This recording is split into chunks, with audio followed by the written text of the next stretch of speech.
Hello friends, इस video में हम लोग एक जेईई मेंस 2023 का क्वेश्चन डिस्कस करेंगे जो बाइनोमियल थ्योरम पर बेस्ड है। क्वेश्चन बहुत ही आसान सा है, बस कॉन्सेप्ट थोड़ा सा समझने की ज़रूरत है। ये मेंस में पूछा गया था, शिफ्ट 2 में आया हुआ है क्वेश्चन।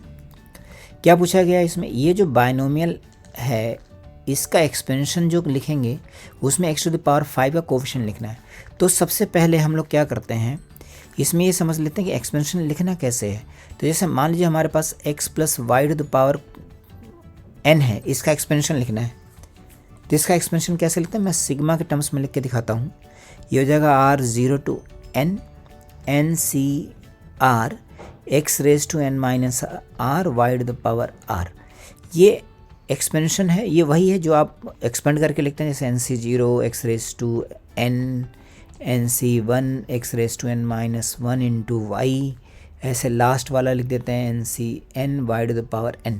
ये वही चीज़ लिखी देखिए। तो सबसे पहले इस वाले सीरीज़ को हम लोग समझें। यहाँ पे जो इंडेक्स है बाइनोमियल का वही इंडेक्स होना चाहिए यहाँ पे। ये चीज़ एक तो ये हो गई।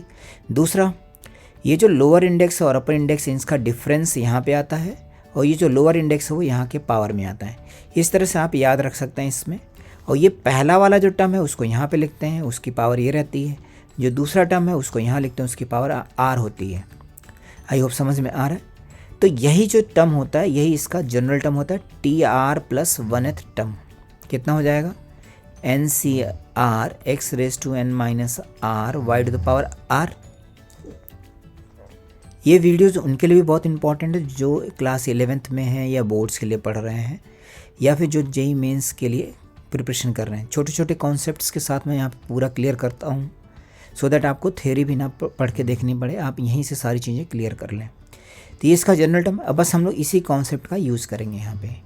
तो ये जो सीरीज़ थी इसका हमने जनरल टर्म लिखा, क्या लिखेंगे, TR + 1th टर्म। अब देखिए x की जगह पे पहला टर्म है ना, तो ये क्या हो जाएगा, 5CR 2x³ to the power upper index और लोअर इंडेक्स का difference into -1/3x² to the power r। अब यहाँ माइनस क्यों लिया, क्योंकि हम यहाँ प्लस के साथ बना रहे होते हैं ना, तो ये माइनस साइन भी आता है यहाँ पे।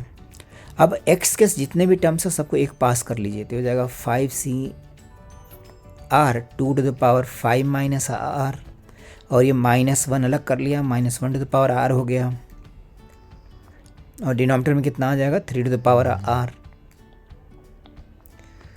और x की पावर कितनी होगी, न्यूमरेटर में आ गई 15 - 3r, और डिनोमिनेटर में x⁻² r, तो ऊपर जा करके बन जाएगा -2r।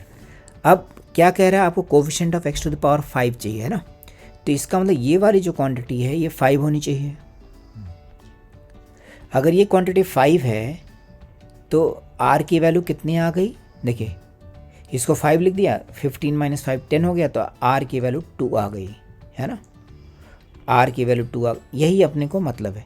तो यहाँ पे देखिए T3 निकाला, r की जगह 2 डाल दिया, तो हो जाएगा 5C2 2 to the power 3 -1 to the power 2 3 to the power 2 into x to the power 5 हो गया। तो यही कोफिशिएंट हो गया ना, यही कोफिशिएंट हो गया। बस इसको सिंप्लीफाई कर लें, this is the required coefficient. तो इसकी वैल्यू कितनी होगी, 5C2 कितना हो जाता है 10, 2 टू द पावर 3 कितना हो गया 8, ये हो गया 1 डिवाइडेड बाई 9, तो आंसर हो गया 80/9, यही आंसर हो गया। तो देखा ना फ्रेंड्स आपने, कितना इजी था question.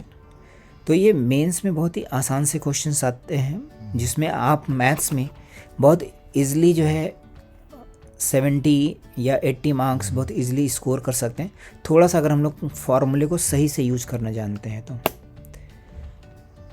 Okay, thank you friends.